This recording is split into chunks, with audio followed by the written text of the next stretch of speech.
दोनों देशों की कंपनियों को, बिजनेस को, मैन्युफैक्चरर्स को, इनोवेटर्स को सीधा संदेश है, this is the moment.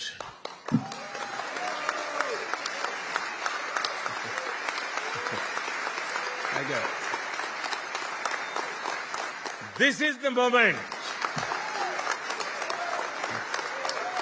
My takeaways are that the relations between these two great countries continue to flourish.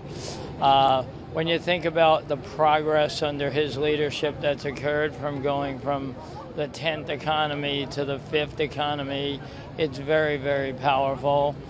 You felt the community bonding around the Prime Minister in here. We have a fabulous group of people here. And I think really it's in the spirit of, building a great sustainable country, with over 1 billion people. So quite fabulous. Unbelievable. Well, I think this was a fabulous coming together on a series of items. They have a long list of to-dos to bring these companies together that were agreed upon, I believe. And I think it's just a fabulous relationship that keeps flourishing. So I think the relationship between India and the U.S. is strong and will continue to get stronger. And I think the President has done, the Prime Minister has done an incredible job in building a great country. It was a very inspirational speech. Really about the partnership between the U.S. and India and the strength and the growth of the Indian economy, and how the partnership with America couldn't be stronger at this point in time. And how do you think it will help India and U.S. relationship in the future? I think it will. This visit is historic and monumental in terms of really growing the India-U.S. partnership. It was just lovely to see India and America just getting closer to really come together to tackle the world's problems. How it will help India and U.S. relationship according to you? I think you have some of the best democracies in the world coming together, and nothing could be better than that. Historical moment and a pivotal moment. When you look at the last 3 days, Prime Minister has met from New York to CEOs in Washington, D.C., the White House State Dinner, the White House 21-gun salute, and now today with his leadership, you are seeing a much, much stronger interest in India, not only just purely from an FDI perspective, but from an innovation perspective. And he said that the partnership between U.S. and India is going to benefit the world. So to me, this was a great event, trip of the Prime Minister. Well, I think you have to understand the trade is growing between India and the U.S. In every aspect, regardless of a trade deal or not.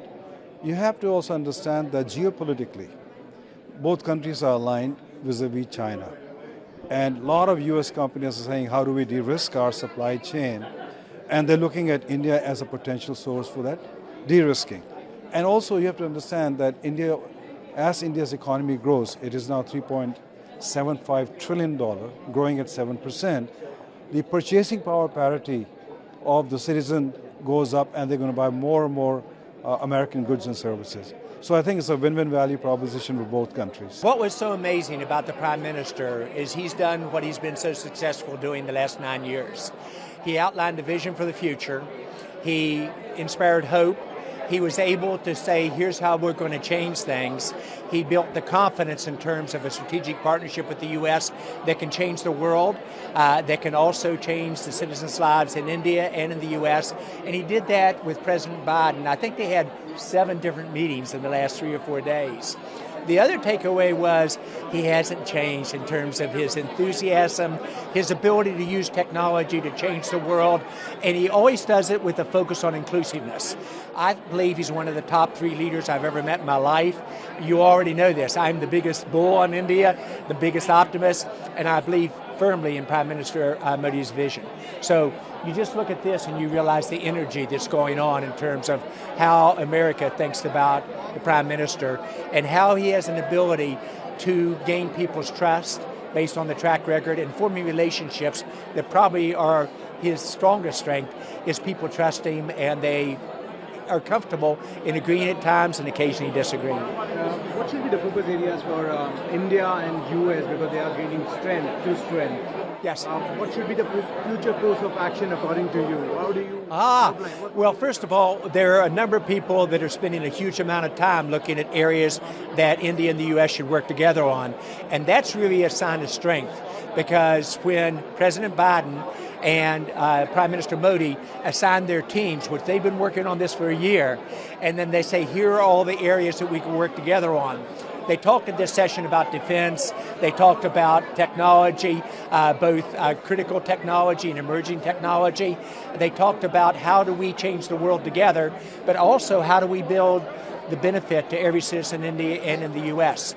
Now, in terms of what's possible, you haven't seen anything yet. And you really think about what we could do together. Between the U.S. and India, we could innovate at a speed no other countries in the world can. Not just for the benefit of our countries, but for the benefit of the world as well.